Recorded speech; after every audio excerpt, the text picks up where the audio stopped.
Oke, baiklah. Assalamualaikum warahmatullahi wabarakatuh. Masih dengan Buana 79. Salam semangat selalu untuk seluruh pelajar di Indonesia, baik dari Sabang sampai Merauke, dari Miangas hingga Pulau Rote. Kita lanjutkan untuk proses pembuatan laporan keuangan dari UD Buana, di mana pada pertemuan sebelumnya kita sudah sampai pada tahapan input atau pencatatan dokumen transaksi nomor 10. Untuk mempersingkat waktu, mungkin kita langsung saja masuk ke dokumen transaksi nomor 11. Di sini kita lihat bahwa nomor 11, dokumen transaksi nomor 11, di sini ada nota kredit. Bahwa nota kredit itu adalah retur ya. Untuk retur pembelian atau penjualan kita cukup lihat kopnya di sini. Di sini kita lihat kopnya adalah PT Margonda, maka bisa kita simpulkan ini adalah retur pembelian. Kalau kita lihat ini adalah retur pembelian dari transaksi pembelian tanggal 10. Berarti ini adalah retur pembelian dari transaksi dokumen sebelumnya, itu dokumen nomor 10 ini. Oke, atas adanya retur pembelian ini, yang pertama ini akan kita catat di kartu persediaan. Kemudian yang kedua ini akan kita catat di jurnal umum.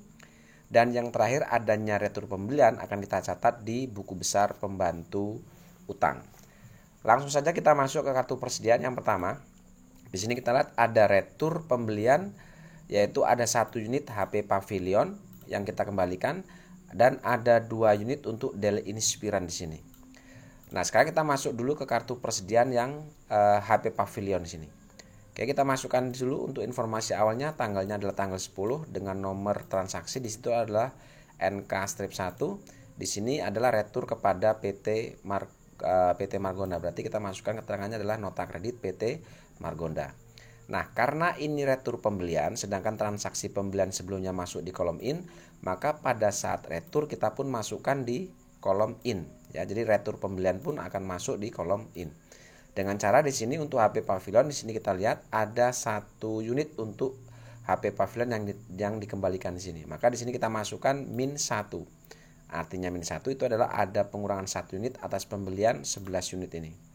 Oke, untuk price-nya sendiri, harga per unit yang dikembalikan kita lihat di sini ada 16 juta. Sehingga total pengembalian barang itu adalah 16 juta untuk 1 unit HP Pavilion.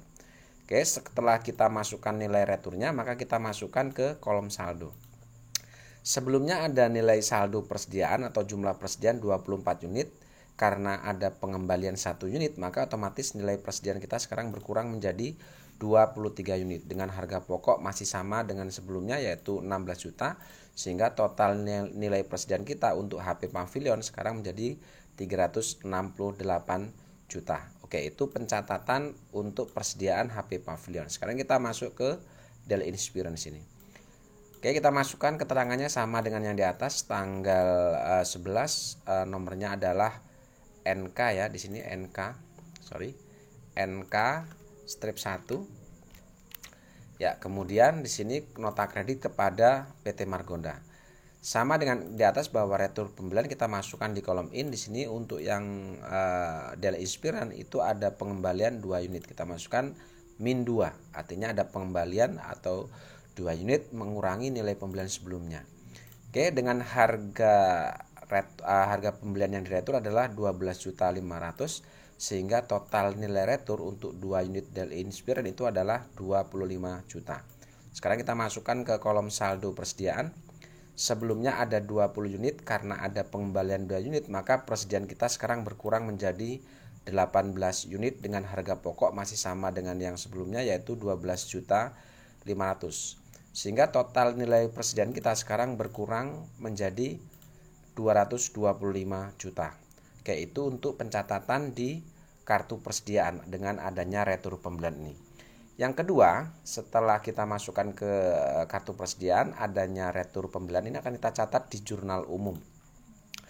Oke, kita masukkan di sini tanggal dan nomornya, tanggal 11 NK-1 ya. Ini NK, sorry. Oke, NK-1. Lalu jurnal untuk mencatat adanya retur pembelian ini kita catat dengan jurnal, yaitu akun payable pada PPN Income dan Merchandise Inventory. Nah, untuk nilainya sendiri kita masukkan dulu untuk kode akun ya, sesuaikan dengan yang di daftar akun. Untuk nilainya sendiri, untuk Merchandise Inventory ini kita ambil dari kolom total ini, yaitu 41 juta. Kemudian yang kedua, untuk PPN income ini kita masukkan dari kolom PPN yaitu 4.100.000, dan kemudian total dari nilai pembelian ini yang diretur plus PPN itu adalah 45.100.000. Ini akan kita masukkan sebagai hutang dagang atau pengurangan atas hutang dagang. Kita letakkan di akun payable sini. Adanya retur pembelian, karena adanya retur itu pasti mengurangi nilai hutang, maka berkurangnya hutang kita kepada PT Margonda ini otomatis akan mempengaruhi status hutang kita kepada PT Margonda. Nah, pengurangan atas nilai hutang dagang ini akan kita catat di buku besar pembantu utang atau subsidiary ledger account payable. Oke, sekarang kita masuk ke buku besar atas nama PT Margonda di sini. Kita masukkan tanggalnya tanggal 11, lalu deskripsinya itu karena kita mau mencatat adanya pengurangan utang kita yang kita catat di jurnal umum, maka otomatis di buku besar pembantu utang keterangannya di sini kita masukkan general jurnal atau jurnal umum di situ. Nah, lalu di jurnal umum pengurangan utang kita kepada PT Margonda, kita lihat ini ada di sisi sebelah debit. Oke, ada di sisi sebelah debit, sehingga di buku besar pembantu utang kita pun akan kita posting nilai berkurangnya utang itu di sisi sebelah debit seperti ini. Oke, jadi di jurnal umum karena utang dagang tadi atau berkurangnya utang dagang status akun payable ada di sisi sebelah debit, maka nilai 45 juta ini kita posting di buku besar pembantu utang itu pun di sisi sebelah debit. Oke, sekarang kita masuk ke kolom saldo. Sebelumnya ada utang dagang, ada utang kita kepada PT Margonda itu adalah 331.100.000. Kemudian ada retur yang kita catat di jurnal umum yaitu 45.100.000. Di sini kita lihat saldonya kredit ketemu debit. Maka karena beda saldo, kita kurangkan sisi kredit ini dikurangi dengan nilai retur yang kita ambil dari jurnal umum. Maka di sini setelah saya kurangkan nilainya utang dagang kita sekarang kepada PT Margonda itu adalah 286 juta. Oke, itu pencatatan atas adanya retur pembelian ya. Yang pertama kita catat di kartu persediaan, kemudian yang kedua kita catat di jurnal umum, dan yang terakhir adanya retur ini akan kita catat di buku besar pembantu utang. Oke, sekarang kita langsung masuk ke dokumen transaksi nomor 12. Oke, di sini ada bukti penerimaan kas. Keterangannya adalah pelunasan faktur. Artinya jika ada pelunasan ada bukti penerimaan kas, kok ternyata di sini keterangannya pelunasan faktur, berarti kita menerima uang atau menerima dari pelunasan piutang. Adanya penerimaan kas dari pelunasan piutang di sini yang pertama ini akan kita catat di jurnal penerimaan kas. Yang kedua kita catat di buku besar pembantu piutang. Oke, sekarang kita masuk ke case receipt journal atau jurnal penerimaan kas di sini. Yang pertama kita masukkan tanggalnya tanggal 12, kemudian nomor buktinya adalah BKM 12-3. Keterangannya di sini karena kita menerima pelunasan piutang dari digital elek, maka kita masukkan digital elek. Lalu kita masuk ke sisi sebelah debit. Yang pertama di sini kita menerima uang 180.400 ya. Berarti berapapun yang kita terima di sini kita langsung masukkan di kolom cash in bank di sini. Oke, kita masukkan kolom cash in bank. Lalu di sini karena keterangannya adalah pelunasan faktur atau penerimaan atas piutang atau pelunasan piutang, maka di sisi kredit kita fokus di kolom akun receivable. Nah, di sini kita lihat bahwa ini adalah pelunasan piutang dari tanggal 6 Desember dikurangi dengan nilai sales. Maka otomatis untuk mengetahui berapa nilai piutang kita, maka kita lihat untuk dokumen transaksi tanggal 6 dikurangi dengan nilai sales returnya di sini. Kita lihat bahwa transaksi tanggal 6 itu ada dokumen nomor 5. Ini ada faktur penjualan kepada digital elek. Di sini kita lihat bahwa transaksi tanggal 6 itu atas adanya penjualan secara kredit di sini muncul piutang sebesar 286 juta. Keterangannya tadi ini adalah dikurangi dengan nilai retur. Di sini kita lihat bahwa retur dari tanggal 6 itu adalah di dokumen transaksi nomor 7. Nah, kita lihat di dokumen nomor 7 atau retur penjualan tanggal 7, di sini kita lihat nilai returnya adalah 55 juta. Nah, sekarang kita hitung di sini. Oke, kita hitung nilai nilai piutang yang muncul di tanggal 6 itu adalah 286 juta. Oke, lalu di sini ada nilai retur tanggal 7. Nilainya adalah 55 juta. Oke, sekarang kita kurangkan. Ya, sekarang kita kurangkan nilai piutang yang muncul tanggal 6 dikurangi dengan nilai retur tanggal 7. Di sini ketemu hasil 231 juta. Ternyata di sini jumlah uang yang kita terima itu hanya 180.400. Nah, nilai piutang ternyata lebih besar dari nilai uang yang kita terima. Di sini pun tidak ada keterangan di dokumen transaksi nomor berapa? Nomor 12 ya. Di transaksi nomor 12 ini di sini tidak ada keterangan adanya potongan penjualan. Artinya ini ada dua kemungkinan apakah ini salah dalam proses pembuatan soal. Ternyata nilai uang yang kita terima tidak sesuai dengan nilai perhitungan piutang kita, atau bisa jadi di sini ada potongan tetapi tidak tertera dalam kebijakan akuntansi. Kalau kita lihat kebijakan akuntansi ternyata di situ tidak ada potongan penjualan. Maka jika seperti ini kejadiannya, maka supaya tidak terjadi kerancuan antara jumlah uang yang kita terima dengan jumlah piutang, maka nilai piutangnya kita samakan dengan uang yang kita terima di sini. Oke, seperti itu saja. Jadi biar tidak ada kerancuan atas jumlah piutang dan nilai yang kita terima. Itu pencatatan di jurnal penerimaan kas. Lalu selanjutnya setelah kita catat di jurnal penerimaan kas, adanya pelunasan piutang ini otomatis akan mengurangi nilai piutang dagang kita kepada Digital Elect. Nah, pengurangan atas nilai piutang ini akan kita catat di buku besar pembantu piutang. Sekarang kita masuk ke subsidiary ledger account receivable. Kita cari buku besar pembantu piutang atas nama Digital Elect, berarti yang ini. Oke, kita masukkan tanggalnya, kemudian deskripsinya. Karena kita mau mencatat atau memindah bukukan atas adanya pengurangan nilai piutang di jurnal penerimaan kas, maka adanya pengurangan nilai piutang yang kita catat di jurnal penerimaan kas yaitu sejumlah 180.400, ini akan kita pindahkan atau kita catat juga di buku besar pembantu piutang ini. Maka keterangannya kita kasih keterangan cash receipt journal, artinya kita akan mencatat adanya pengurangan nilai piutang yang ada di jurnal penerimaan kas ini, yaitu 180.400. Dan pengurangan atas nilai piutang ini di jurnal penerimaan kas dicatat di sisi sebelah kredit. Maka di buku besar pembantu piutang ini pun akan kita masukkan di sisi sebelah kredit, nilainya 180.400 sesuai dengan nilai piutang yang dilunasi di sini. Oke, setelah itu baru kita masukkan ke kolom saldo. Sebelumnya ada saldo piutang 259.600. Lalu tanggal 12 ada pelunasan piutang. Sehingga di sini berbeda kolom, di sini ada sisi debit dan sisi kredit.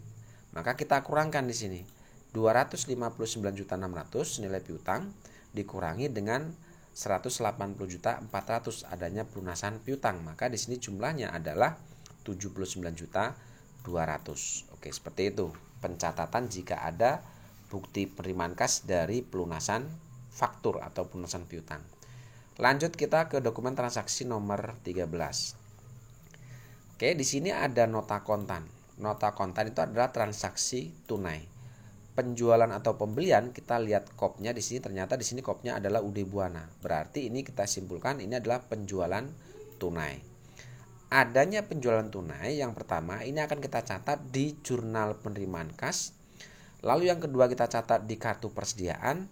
Dan yang ketiga adanya penjualan tunai ini akan kita catat di jurnal umum untuk mencatat harga pokok barang yang kita jual ini. Oke, pertama kita masuk ke jurnal penerimaan kas dulu, ke cash receipt journal. Yang pertama kita masukkan tanggalnya, tanggal 13, nomornya di sini adalah KN01. Lalu keterangannya di sini adalah penjualan tunai karena kita bukan penjualan kepada customer. Maka di sini kita kasih keterangan penjualan tunai sesuai dengan yang ada di dokumen ini. Oke, di sini kita terima dari penjualan tunai adalah 266 juta 200 ya. Kita masukkan langsung di sisi debit kolom cash in bank 266 juta 200. Oke, adanya penerimaan uang sebesar 266 juta 200 ini karena bukan penerimaan dari pelunasan piutang, maka kita akan catat penjualan tunai ini ke kolom order di sini. Nah, kolom order ya. Jadi adanya penjualan tunai ini akan kita catat di kolom order. Nah, adanya penjualan tunai yang pertama ini akan kita hitung berapa nilai penjualannya. Yang kedua akan kita hitung berapa nilai PPN outcome-nya di sini. Untuk sales sendiri, ya kita masukkan kode akun sesuai dengan yang di daftar akun. Untuk salesnya sendiri kita ambil dari total harga ini, yaitu 242 juta. Kita masukkan di sini. Kemudian untuk PPN-nya kita ambil di kolom PPN nih 24 juta 200. Sehingga total keduanya nilai penjualan plus PPN akan menjadi total nilai uang yang kita terima dari adanya penjualan tunai ini. Yaitu pencatatan di jurnal penerimaan kas.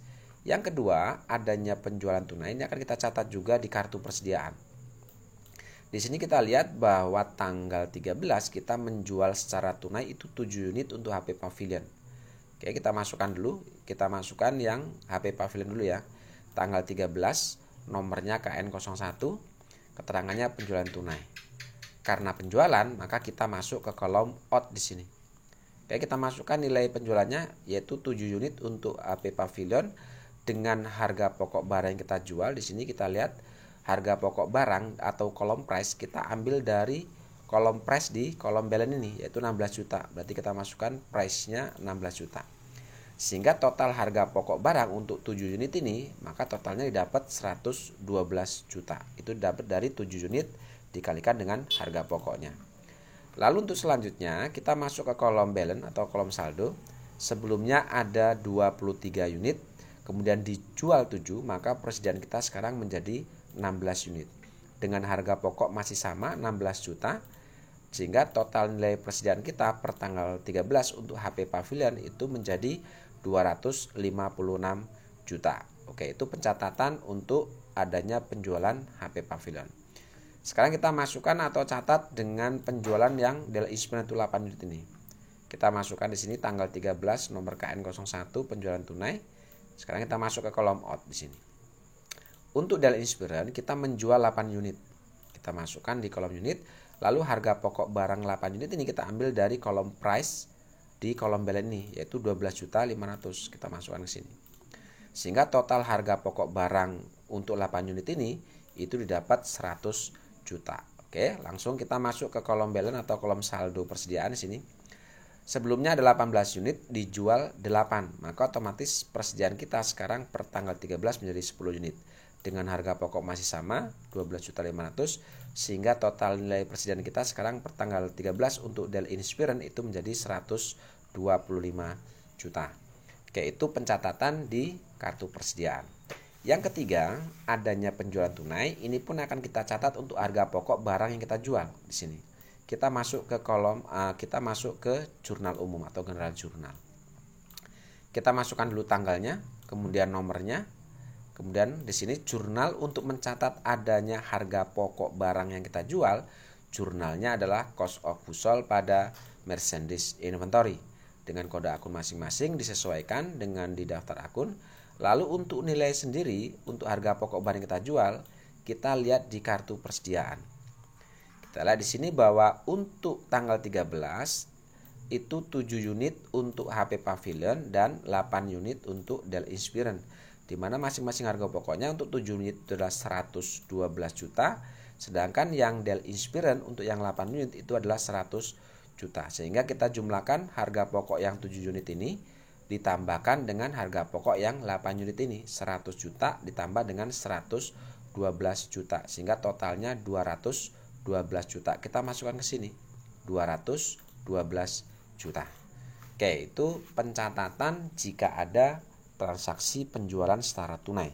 Yang pertama tadi kita catat di jurnal penerimaan kas, yang kedua kita catat di kartu persediaan, dan yang ketiga kita catat di jurnal umum untuk mencatat harga pokok barang yang kita jual ini. Masuk ke dokumen transaksi nomor 14, ada bukti penerimaan kas, keterangannya pelunasan faktur, artinya ada penerimaan kas dari pelunasan piutang. Adanya pelunasan piutang ini yang pertama kita akan catat di jurnal penerimaan kas, dan yang kedua kita catat di buku besar pembantu piutang. Sekarang kita masuk ke cash receipt journal di sini. Kita masukkan tanggal dan nomornya ya. Tanggalnya adalah tanggal berapa itu? Tanggal 14, nomornya BKM 12-4. Oke, keterangannya kita nerima di sini dari Digital Elect. Oke, lalu kita masuk ke kolom sisi debit, kolom cash in bank. Di sini kita menerima uang 28.600.000, kita masukkan sini. Oke, karena di sini kita terima dari pelunasan piutang, maka di sisi kredit kita fokus ke kolom account receivable.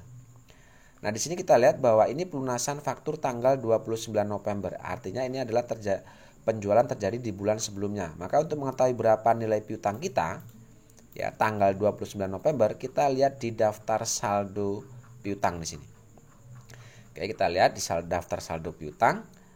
Oke, daftar saldo piutang atas nama Digital Ele, ya, berarti yang ini ya, saldo piutang atas nama Digital Ele. Kita lihat di sini nilai piutang kita adalah 28.600.000.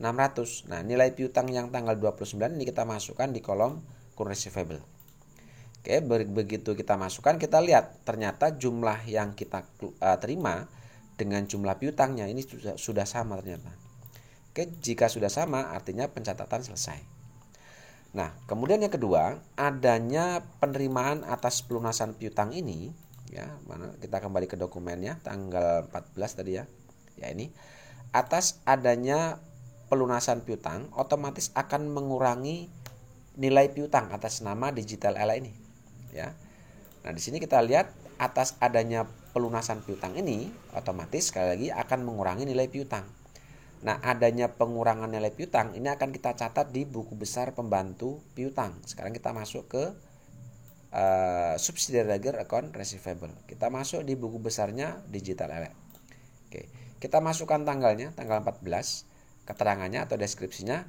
Karena kita akan mencatat adanya pengurangan nilai piutang itu terjadi dari cash receipt journal, maka otomatis di sini kita catat atau kita masukkan keterangannya cash receipt journal dengan refnya CRJ. Kemudian di cash receipt journal pengurangan atas adanya pengurangan nilai piutang di sini itu account receivable ada di sisi sebelah kredit yaitu 28.600.000. Berkurangnya nilai piutang ini sebesar 28.600.000 di sisi kredit ini akan kita posting di buku besar pembantu piutang di sini di sisi sebelah kredit yaitu 28.600.000. Setelah itu kita masuk ke kolom balance. Sebelumnya ada nilai piutang 79.200.000. Tanggal 14 ada pelunasan 18.600.000. Sehingga nilai piutang kita sekarang kepada Digital Ele itu menjadi 50.600.000. Karena adanya pelunasan piutang tadi maka otomatis piutangnya menjadi berkurang sini. Oke, itu dokumen transaksi nomor 14. Sekarang kita masuk ke dokumen transaksi nomor 15. Oke, di sini ada bukti pengeluaran kas. Keterangannya pembayaran PPN untuk bulan November. Adanya pengeluaran kas ini akan kita catat di jurnal pengeluaran kas atau cash payment journal. Kita masukkan tanggalnya tanggal 15 nomor BKK 12-4, keterangannya adalah pelunasan PPN bulan November. Oke. Jumlah uang yang kita keluarkan di sini kita akan catat di sisi sebelah kredit kolom cash in bank. Di sini kita mengeluarkan 1.500.000. Kita langsung masukkan di kolom cash in bank. 1.500.000 ini untuk pembayaran PPN. Artinya pembayaran PPN itu bukan masuk kategori pembayar hutang dagang. Maka kita fokus ke kolom order. Ya, jadi karena pengeluaran uang ini bukan untuk membayar hutang dagang, maka kita akan catat di kolom order. Akun yang kita gunakan untuk pembayaran PPN bulan November ini kita gunakan PPN payable dengan kode akun di sini adalah 21400, totalnya sama 1.500.000. Itu nomor 15. Sekarang kita lanjut untuk dokumen transaksi nomor 16. Di sini ada faktur, kopnya UD Buana. Berarti ini adalah penjualan secara kredit. Adanya penjualan secara kredit ini yang pertama akan kita catat di jurnal penjualan. Yang kedua kita catat di buku besar pembantu piutang. Kemudian yang ketiga kita catat di kartu persediaan. Yang terakhir kita catat di jurnal umum untuk mencatat harga pokok barang yang kita jual ini. Oke, langsung kita masuk ke sales journal. Di sales journal kita masukkan dulu tanggalnya, tanggal 18 F12-2 nomornya. Oke, di sini deskripsinya kita jual kepada JB Ele. Oke, adanya penjualan secara kredit. Yang pertama kita akan catat mulai dari sisi sebelah kredit. Untuk kolom sales of merchandise ini kita masukkan nilai penjualan kita. Kita ambil dari kolom total. Di sini kalau kita lihat adalah jumlahnya 171 juta. Kita masukkan di kolom sales of merchandise.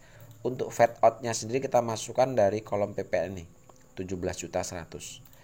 Lalu nilai penjualan plus nilai PPN ini otomatis akan menjadi nilai piutang dagang kita, yaitu 188.100.000. Kita masukkan di kolom accounts receivable di sini. Oke, adanya penjualan barang secara kredit otomatis akan memunculkan piutang dagang kepada JBL ini. Oke, atas adanya munculnya piutang dagang, ini akan kita posting atau akan kita catat di buku besar pembantu piutang atas nama JBL. Sekarang kita masuk ke buku besar pembantu piutang atau subsidiary ledger account receivable di sini. Kita cari di sini JBL, berarti yang pertama buku besarnya. Kita masukkan tanggalnya 18. Oke, deskripsinya tadi muncul piutang ada di jurnal sales atau sales journal. Oke, ref-nya SC di sales journal, piutang muncul atas nama JBL ini itu ada di sisi debit. Nilainya 188.100.000. Maka nilai ini akan kita masukkan di buku besar pembantu piutang di sisi sebelah debit di sini. Oke, setelah kita masukkan dari sales journal, maka kita masuk ke kolom saldo. Sebelumnya tidak ada saldo piutang karena sudah ada pelunasan, maka otomatis adanya piutang yang muncul di sini di jurnal penjualan akan menjadi saldo piutang kita di sini. Ya, otomatis akan langsung menjadi saldo piutang karena sebelumnya tidak ada saldo. Maka otomatis ini akan jadi saldo piutang. Oke, yang ketiga, setelah adanya pencatatan di buku besar pembantu piutang, ini akan kita catat di kartu persediaan. Oke, kita catat di kartu persediaan. Yang pertama, kita masuk ke kartu persediaan HP Pavilion. Di sini kita lihat ada penjualan 6 unit HP Pavilion dan 4 unit Dell Inspiron. Kita masukkan dulu yang 6 unit HP Pavilion ini. Kita masukkan tanggalnya tanggal 18 yaitu F12 step 2, keterangannya kita jual kepada JBL. Oke, karena penjualan kita masuk ke kolom out di sini. Untuk unit, kolom unit kita jual di sini 6 unit, maka kita masukkan 6. Oke, dengan harga pokok barang kita jual, ingat kita menjual 16 unit barang ini. Harga pokoknya 16 juta. Maka otomatis kolom price ini akan kita masukkan di sini di kolom price, harga pokoknya untuk yang 6 unit. Sehingga total harga pokok barang untuk 6 unit ini HP Pavilion ini adalah 96 juta. Oke, sekarang kita masuk kolom balance. Sebelumnya ada 6 unit, dijual 6, maka sekarang persediaan kita menjadi 10 unit. Oke, ini salah ini ya. 6 unit dijual 6, maka otomatis akan menjadi 10 unit di sini harusnya. Oke.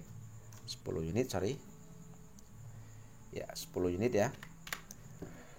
Oke, lalu kemudian untuk harga pokoknya sendiri kita turunkan di sini 16 juta sehingga total harga pokok barang kita total nilai persediaan kita sekarang menjadi 160 juta seperti ini. Oke. Itu untuk pencatatan 6 unit yang HP Pavilion. Sekarang kita masuk ke kartu persediaan Dell Inspiron di sini. Untuk Dell Inspiron kita lihat di sini ada penjualan secara kredit 4 unit. Oke, sekarang kita masukkan dulu informasi awalnya. Oke, tanggal 18 sama dengan yang di atasnya. Karena penjualan kita masuk ke kolom out. Di sini untuk HP Dell Inspiron kita jual 4 unit. Dengan harga pokok barang kita jual, kita ambil dari kolom price ini yaitu 12.500.000. Sehingga total harga pokok untuk 4 unit ini Dell Inspiron itu adalah 50 juta. Oke, langsung ke kolom saldo. Sebelumnya ada 10 unit, dijual 4 unit, maka sekarang menjadi 6 unit. Dengan harga pokok masih sama, kita turunkan yang di atas 12.500.000 sehingga total nilai persediaan kita per tanggal 18 untuk Dell Inspiron sekarang menjadi 75 juta. Oke, itu pencatatan di kartu persediaan. Yang terakhir adanya penjualan ini akan kita catat juga di jurnal umum untuk mencatat harga pokok barang yang kita jual ini. Kita masukkan dulu tanggal dan nomornya, tanggal 18 nomor F12 step 2. Jurnal untuk mencatat harga pokok sama dengan yang di atasnya ya. Jurnal untuk mencatat harga pokoknya adalah cost of goods sold pada merchandise inventory. Nilainya sendiri di sini untuk mencatat harga pokok kita lihat di kartu persediaan. Kita lihat di sini untuk yang 6 unit itu adalah harga pokoknya 96 juta. Sedangkan yang 4 unit itu 50 juta. Berarti di sini 96 juta ditambah dengan 50 juta maka didapatlah 146 juta ya. Kita masukkan di jurnal umum di sini. Di sisi debit dan sisi kredit 146 juta. Oke. itu transaksi dokumen nomor 6 jika ada penjualan secara kredit. Yang pertama tadi kita catat di jurnal penjualan, yang kedua kita catat di buku besar pembantu piutang, yang ketiga kita catat di kartu persediaan, dan yang terakhir kita catat di jurnal umum untuk mencatat harga pokok barang yang kita jual ini. Lanjut ke dokumen transaksi nomor 17, ada bukti pengeluaran kas. Keterangannya adalah pelunasan faktur tanggal 10 Desember dikurangi dengan retur pembelian. Oke, adanya bukti pengeluaran kas karena keterangannya pelunasan faktur berarti statusnya kita mengeluarkan uang membayar utang dagang. Adanya pengeluaran kas untuk membayar utang dagang ini yang pertama kita catat di jurnal pengeluaran, yang kedua kita catat di buku besar pembantu utang. Oke, sekarang kita masuk ke jurnal pengeluaran atau cash payment journal di sini. Kita masukkan informasi awal yaitu tanggal 18 ya. Tanggal 18 di sini BKK 12-5. Keterangannya kita bayar utang kepada PT Margonda. Oke, di sini kita mengeluarkan uang itu 286 juta. Oke, berapapun yang kita keluarkan, ini akan kita catat di sisi kredit kolom cash in bank 286 juta. Oke, karena keterangannya pelunasan faktur atau membayar utang dagang, maka di sisi debit kita fokus di kolom akun payable di sini.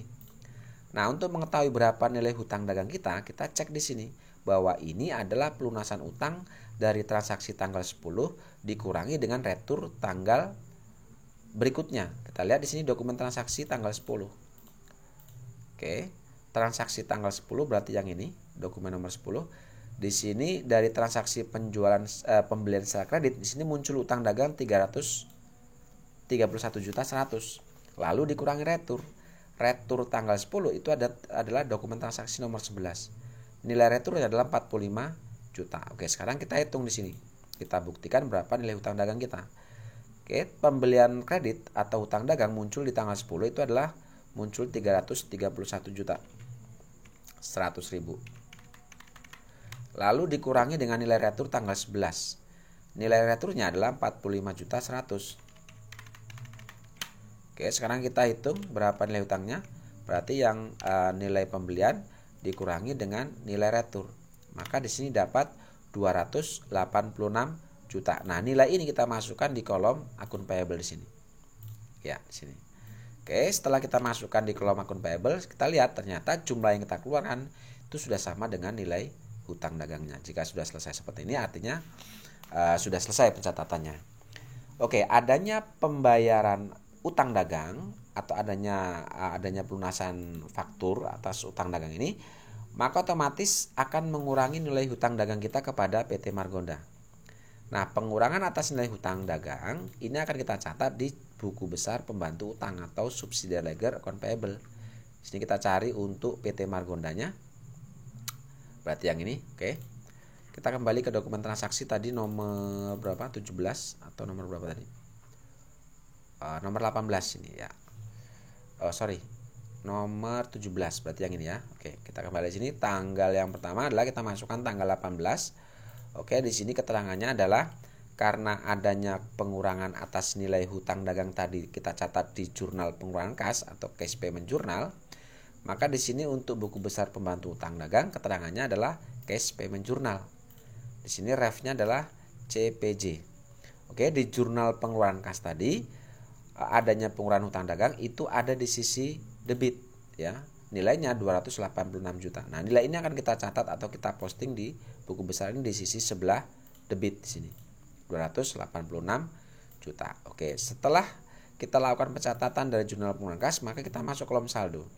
Sebelumnya ada saldo hutang dagang kita yaitu 286 juta sisi kredit. Lalu ada pelunasan tanggal 18 sama nilainya 286 juta. Sehingga per tanggal 18 kita sudah tidak punya utang lagi kepada PT Margonda. Oke, itu dokumen transaksi nomor 17. Sekarang kita masuk dokumen transaksi nomor 18. Nah, untuk dokumen transaksi nomor 18 di sini kita lihat ada bukti penerimaan kas. Di sini keterangannya adalah piutang sebesar 12 juta yang telah dihapuskan dalam bulan Oktober atas nama pelanggan Panin ini ternyata dapat dibayar kembali per tanggal tersebut sebesar 60%-nya. 60% dari 12 juta itu adalah 7 juta 200. Artinya kita ada menerima piutang yang telah dihapuskan yaitu 7 juta 200. Nah, adanya pelunasan piutang ini atas piutang yang telah dihapuskan, ini kita catat di jurnal penerimaan kas atau cash receipt journal sini. Kita masukkan tanggalnya tanggal 20, di situ kita lihat, oke, nomornya adalah BKM 12-5, keterangannya adalah panen elek karena kita nerima dari panen elek ini ya, nilai piutangnya. Oke, di sini kita nerima kas yaitu 7.200.000. Kita masukkan di kolom cash in bank ini. Oke, lalu kemudian di sisi kredit, karena ini sudah tidak dianggap, karena sudah adanya penghapusan dan ini tidak dianggap sebagai piutang lagi, maka atas adanya penerimaan piutang yang telah dihapuskan, ini akan kita catat di kolom order. Sisi sebelah kredit itu kita gunakan akun allowance for the full debt. Yaitu kode akunnya adalah 1/1400, nilainya sama dengan ini 7.200.000. Oke, itu pencatatan adanya penerimaan piutang yang telah dihapuskan. Langsung kita masuk ke dokumen nomor 19. Ada faktur. Di sini untuk kopnya adalah PT Sahabat. Berarti ini adalah pembelian secara kredit. Adanya transaksi pembelian secara kredit, ini yang pertama kita catat di purchase journal atau jurnal pembelian. Yang kedua kita catat di buku besar pembantu utang, dan yang ketiga kita catat di kartu persediaan. Sekarang kita masuk ke purchase journal atau jurnal pembelian di sini. Oke, kita masukkan tanggalnya tanggal 22 ya. Nomornya di situ adalah berapa ini? A17. Keterangannya di sini kita masukkan PT Sahabat. Oke. Lalu kita masuk ke kolom sebelah debit. Di sini untuk kolom merchandise inventory kita masukkan nilai pembeliannya. Di sini total harganya atau nilai pembelian kita ambil dari total harga yaitu 399.600.000. Untuk VAT-nya kita masukkan untuk nilai PPN-nya ini 39.960.000. Sehingga nilai pembelian ya, nilai pembelian plus PPN ini otomatis akan menjadi nilai hutang dagang kita yaitu 439.560.000. Ini kita masukkan di kolom akun payable di sisi sebelah kredit. Ya, seperti ini. 439.560. Oke. Adanya pembelian barang secara kredit, otomatis ini akan mempengaruhi adanya bertambahnya utang dagang kita kepada PT Sahabat. Adanya munculnya utang dagang ini akan kita catat di buku besar pembantu utang. Kita cari buku besar pembantu utang atas nama PT Sahabat, berarti yang ini. Oke, kita masukkan tanggal 22. Ya, kemudian munculnya utang dagang tadi kita catat di jurnal pembelian, maka di sini kita masukkan purchase journal. Oke, sini PJ. Lalu di purchase journal tadi kita lihat di sini utang dagang muncul di sisi sebelah kredit, nilainya 439.560. Kita masukkan di sini. Di sisi sebelah kredit 439.560. Oke, setelah itu baru kita masuk kolom saldo.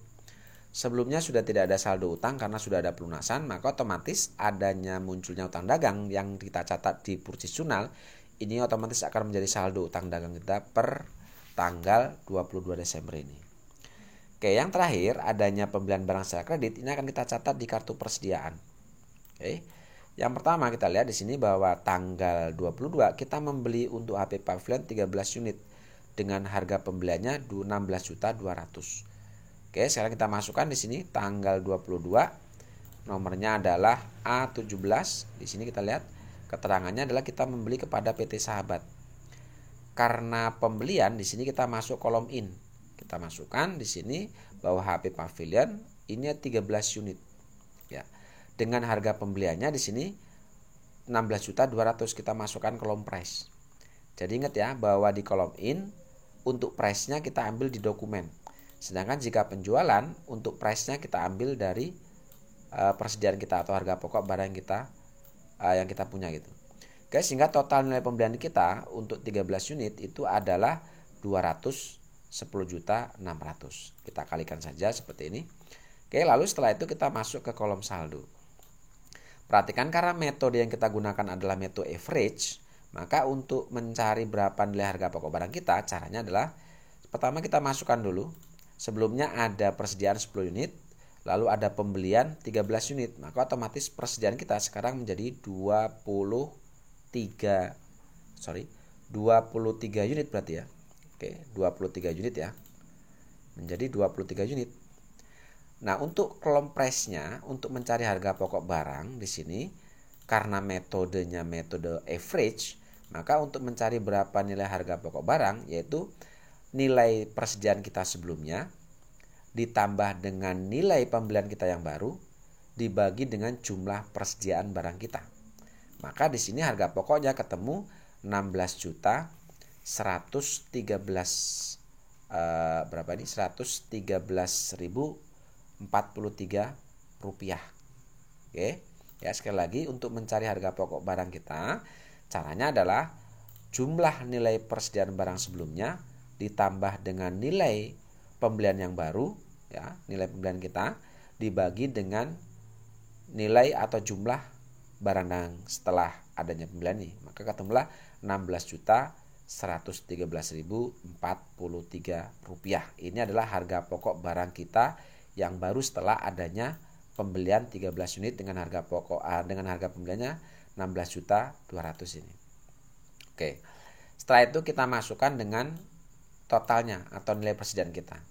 Total nilai persediaan kita itu adalah nilai persediaan kita sebelumnya ditambah dengan total nilai pembelian kita yang baru. Maka di sini dapatlah nilai sebesar 370.600.000 rupiah. Oke. Itu untuk menghitung harga pokok barang dengan menggunakan metode average. Jadi untuk nilai persediaan sebelumnya ditambah dengan nilai pembelian kita dibagi dengan jumlah persediaan. Maka didapatlah harga pokok barang untuk 23 unit ini. Oke, selanjutnya kita masukkan untuk yang Dell Inspiron di sini. Kita masukkan informasinya sama dengan yang di atas, yaitu tanggal 22 A17 PT Sahabat. Kita masukkan di sini nilai pembelian untuk Dell Inspiron itu adalah 15 unit. Oke, dengan harga pembeliannya di sini adalah 12.600.000. Sehingga total nilai pembelian kita itu adalah 189 juta. Oke, sekarang kita masuk ke kolom persediaan. Sebelumnya ada 6 unit, lalu ada pembelian 15 unit. Maka persediaan kita sekarang menjadi 21 unit. Nah, untuk kolom price, harga pokoknya karena nilai pembelian kita ternyata berbeda dengan harga pokok sebelumnya, maka untuk mencari berapa nilai harga pokok barang kita untuk 21 unit ini dengan metode average, caranya adalah nilai persediaan kita sebelumnya yaitu 75 juta ditambah dengan 189 juta dibagi dengan 21. Maka di sini ketemulah hasil 12.571.429 rupiah. Ini harga pokok barang untuk 21 unit ini. Sehingga untuk nilai persediaan kita sekarang adalah nilai persediaan sebelumnya yaitu 75 juta ditambah dengan 189 juta. Maka nilai persediaan kita untuk 21 unit ini sekarang menjadi 264 juta rupiah untuk 21 unit ini. Oke. Itu untuk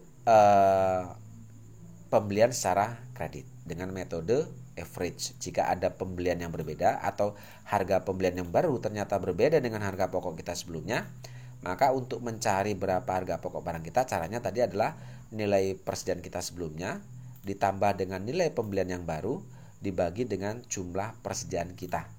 Maka ketemulah di sini nilai harga pokok barangnya. Oke, itu dokumen nomor 19. Sekarang kita masuk ke dokumen nomor 20. Ada bukti pengeluaran kas, keterangannya pelunasan faktur. Berarti kita mengeluarkan uang untuk membayar utang dagang. Yang pertama kita catat di jurnal pengeluaran, kemudian yang kedua ini akan kita catat di buku besar pembantu utang. Sekarang kita masuk ke cash payment journal di sini. Oke, kita masukkan di sini tanggalnya tanggal 23 ya, nomornya BKK 12-6. Keterangannya di sini adalah kita jual atau kita melunasi utang kepada FA Makmur.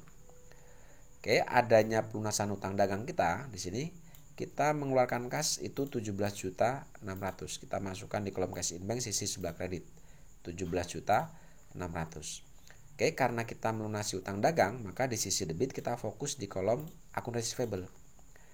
Nah, untuk mengetahui berapa nilai hutang dagang kita, di sini kita lihat bahwa ini adalah pelunasan faktur tanggal 20 November.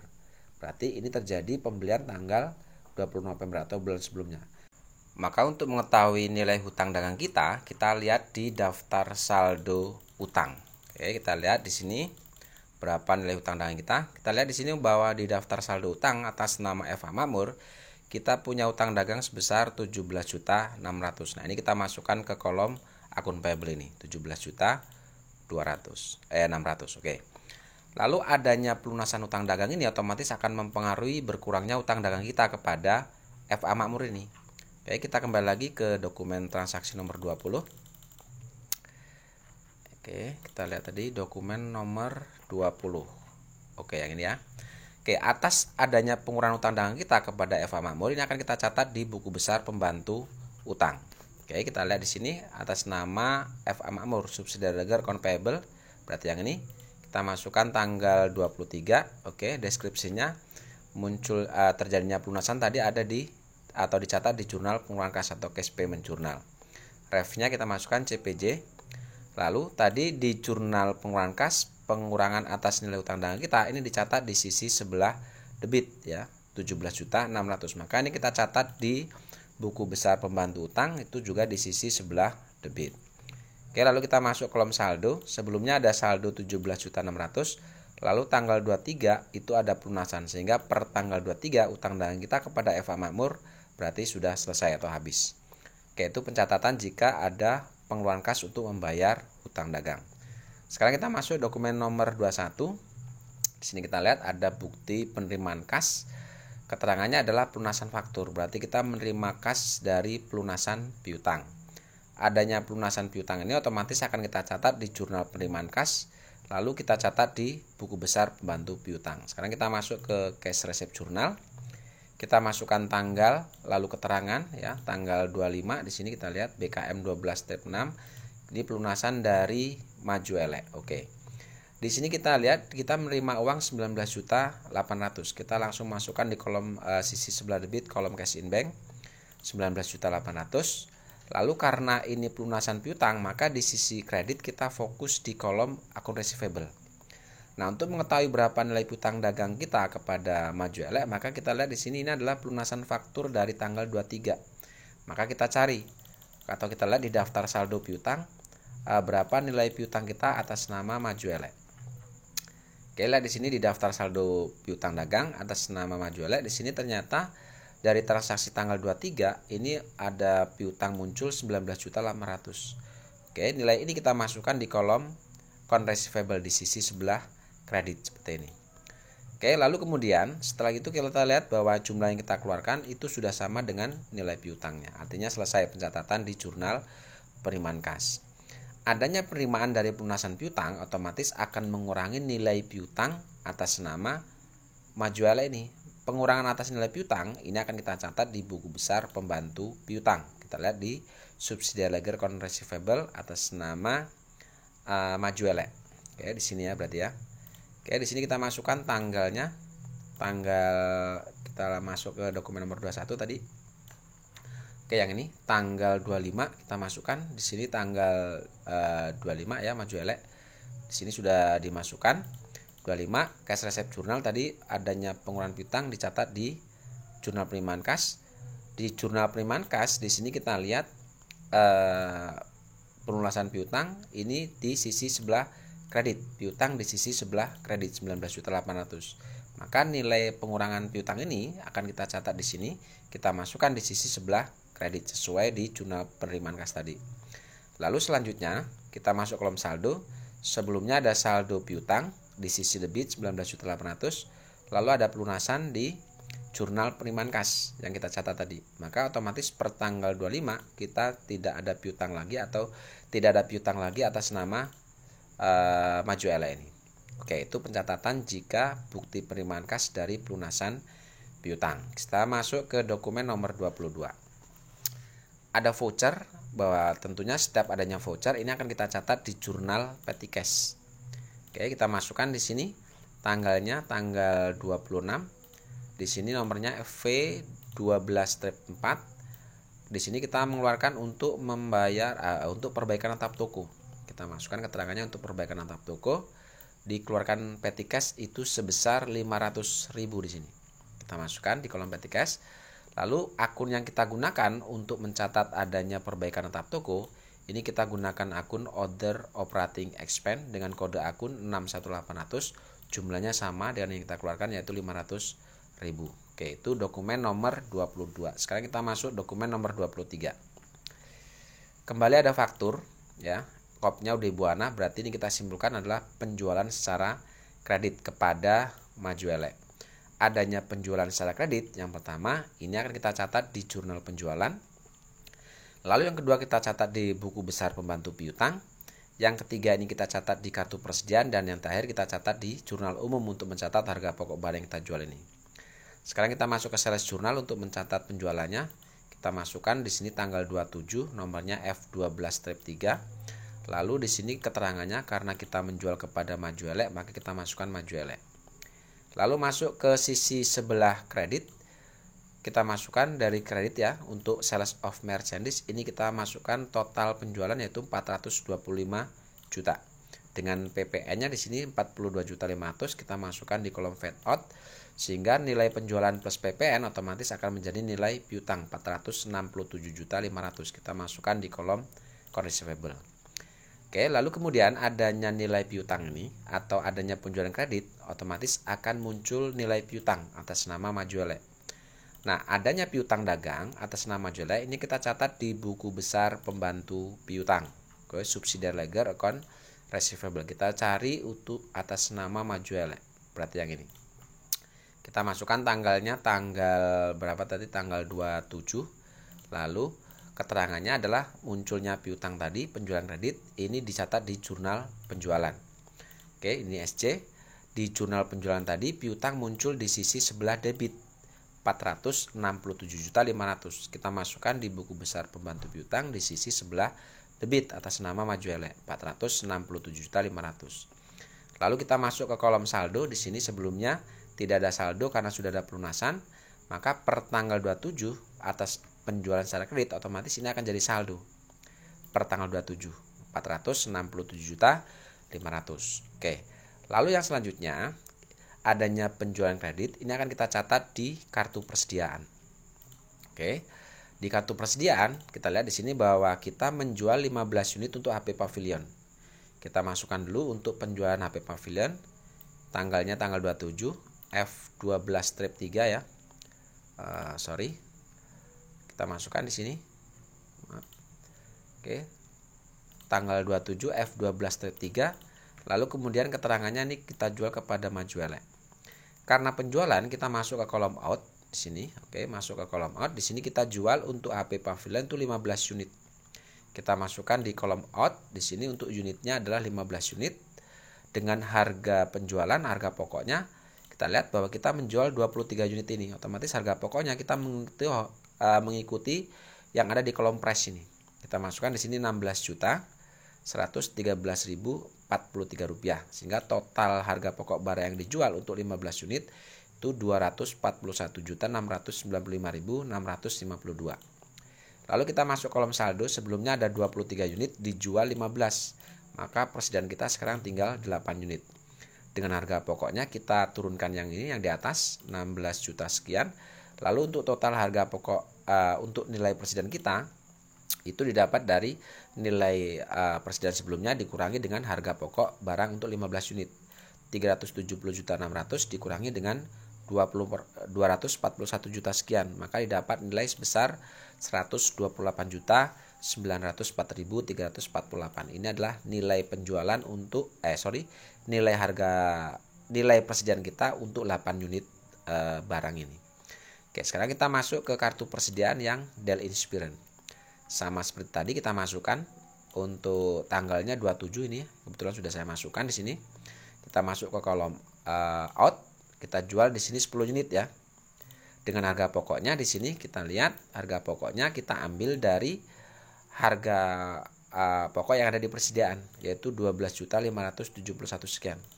Lalu kita jumlahkan 10 unit dikalikan 12 juta sekian, maka didapat harga pokok untuk 10 unit itu adalah 125.714.290. Sekarang kita masuk ke persediaan. Sebelumnya ada 21, dijual 10, maka tinggal 11. Lalu di sini untuk harga pokoknya 11 unit kita turunkan yang di bawah, otomatis nilai persediaan kita untuk 11 unit sekarang menjadi Rp138.285.710. Ini didapat dari nilai persediaan sebelumnya dikurangi dengan harga pokok barang untuk yang 10 unit ini. Oke, itu untuk harga pokok untuk pencatatan di kartu persediaan untuk yang 15 dan 10 unit. Setelah ini kita masuk ke jurnal umum untuk mencatat harga pokok barang yang kita jual. Kita masukkan tanggalnya dan nomornya F12 step 3. Jurnal untuk mencatat harga pokok yaitu cost of goods sold pada merchandise inventory. Nah, nilai harga pokok untuk tanggal 27 kita lihat di kartu persediaan tadi. Kita lihat bahwa di tanggal 27 ya, di sini kita lihat tanggal 27 kita menjual 15 unit, harga pokoknya Rp241.695.652 ditambah dengan penjualan untuk yang 10 unit, harga pokoknya 125 juta sekian. Berarti harga pokok yang 10 unit ini ditambah dengan harga pokok yang 15 unit ini. Maka setelah saya hitung nilainya di sini untuk harga pokok kedua barang itu nilainya adalah Rp367.409.942 dengan masing-masing kode disesuaikan. Oke, itu untuk pencatatan harga pokok barang yang kita jual. Sekarang kita masuk ke dokumen transaksi nomor 24. Kembali di sini ada faktur tetapi kopnya FA makmur. Berarti ini adalah dokumen transaksi pembelian secara kredit. Oke. Adanya pembelian secara kredit ini pertama kita catat di jurnal pembelian. Lalu yang kedua kita catat di buku besar pembantu utang dan yang terakhir kita catat di kartu persediaan. Oke, sekarang kita masuk di purchase jurnal terlebih dahulu, jurnal pembelian. Kita masukkan tanggal beserta nomornya 29 nomor G11. Keterangannya kita membeli dari FA makmur. Oke, lalu kita masukkan nilai pembeliannya, kita mulai dari sisi sebelah debit di sini. Untuk merchandise inventornya kita ambil dari total pembeliannya yaitu 333.200.000. Untuk VAT-nya kita ambil dari kolom PPN 33.320.000 sehingga nilai pembelian plus PPN ini otomatis akan menjadi hutang dagang kita 366.520.000. Nah, lalu selanjutnya adanya pembelian secara kredit otomatis akan memunculkan utang dagang di sini kepada FA makmur. Munculnya utang dagang kepada FA makmur ini akan kita catat di buku besar pembantu utang atas nama FA makmur, berarti yang ini. Oke, kita masukkan tanggal 29. Keterangannya adalah bahwa tadi utang dagang muncul di purchase journal. Kita masukkan purchase journal di sini PJ. Oke, di purchase journal tadi muncul hutang dagang. Ini besarnya adalah 365.520 atas nama FA makmur ini. Kita masukkan di sisi sebelah kredit di sini. Oke, kita masukkan di sisi sebelah kredit. Lalu kemudian kita masuk ke kolom saldo. Sebelumnya tidak ada saldo lebih utang lagi karena sudah ada pelunasan, maka otomatis munculnya utang dagang per tanggal 29 ini otomatis akan menjadi saldo hutang dagang kita per tanggal 29 Desember ini kepada FA makmur. Oke, itu pencatatan jika ada pembelian secara kredit. Yang ketiga, setelah kita catat di buku besar pembantu utang, maka ini akan kita catat di kartu persediaan juga. Oke, di sini kita lihat bahwa tanggal 29 ini kita membeli 12 unit untuk AP Pavilion. Oke, kita masukkan dulu tanggal 29 nomor G11, keterangannya kita membeli kepada FA makmur. Karena pembelian, maka kita masuk ke kolom in. Dengan unitnya di sini kita masukkan jumlah pembelian yaitu 12 unit. Dengan harga pembeliannya kita lihat di dokumen yaitu 16.400.000 sehingga total nilai pembelian kita itu adalah Rp196.800.000. Oke, setelah kita masukkan nilai pembelian kita masuk kolom saldo. Sebelumnya ada 8 unit, kemudian ada pembelian 12 unit, maka persediaan kita sekarang menjadi 20 unit. Nah, untuk kolom price-nya karena metode average sekali lagi untuk mencari berapa harga pokok barang untuk 20 unit ini caranya adalah nilai persediaan sebelumnya ditambah dengan nilai pembelian kita yang baru dibagi dengan jumlah persediaan ini. Maka di sini didapatlah nilai sebesar Rp16.085.217. Ini adalah harga pokok untuk 20 unit. Sekarang kita masuk ke nilai persediaan. Nilai persediaan ini dihitung dari nilai persediaan sebelumnya ditambah dengan nilai pembelian yang baru. Maka di sini didapat nilai sebesar Rp324.704.348. Ini untuk nilai persediaan 20 unit. Oke, itu pencatatan jika ada transaksi pembelian secara kredit. Yang pertama tadi kita catat di jurnal pembelian, lalu ke buku besar pembantu utang, dan yang terakhir kita catat di kartu persediaan. Oke, sekarang kita masuk ke dokumen nomor 25. Ini adalah dokumen terakhir. Di sini kita lihat ini ada bukti pengeluaran kas. Di sini keterangannya adalah membayar angsuran bulanan pinjaman jangka panjang kepada Bank Mandiri. Oke, sekarang kita catat ini pengeluaran kas. Ini akan kita catat di jurnal pengeluaran kas, cash payment journal. Oke, di cash payment journal kita masukkan tanggalnya, tanggal 30 dengan nomor BKK 12-7, keterangannya adalah angsuran Bank Mandiri. Oke, di sini kita mengeluarkan kas sebesar 19 juta. Ini langsung kita masukkan di kolom sisi sebelah kredit, kolom cash in bank. Kita masukkan di sini di kolom cash in bank. Ya, berarti di sini 19 juta, di mana 19 juta ini terdiri dari pinjaman loan. Ini akan kita catat dengan akun Bank Mandiri Loan untuk angsuran pokoknya, sedangkan bunganya untuk yang 3 juta ini akan kita catat dengan interest expense. Dengan kode akun masing-masing disesuaikan. Totalnya masing-masing untuk Bank Mandiri Loan itu ada 16 juta dan interest expense itu 3 juta. Baik, untuk pencatatan dokumen transaksi dari nomor 1 sampai dengan nomor 25 selesai. Dengan selesainya pencatatan dokumen nomor 25 atau tanggal 30, maka selesai juga untuk pencatatan dokumen transaksi ke dalam jurnal. Nah, untuk selanjutnya kita akan coba buat data rekapitulasi dari masing-masing jurnal ini. Lalu setelah data rekapitulasi ini selesai, kita akan lakukan posting ke buku besar. Itu akan saya bahas di pertemuan berikutnya. Saya rasa cukup. Terima kasih. Assalamualaikum warahmatullahi wabarakatuh.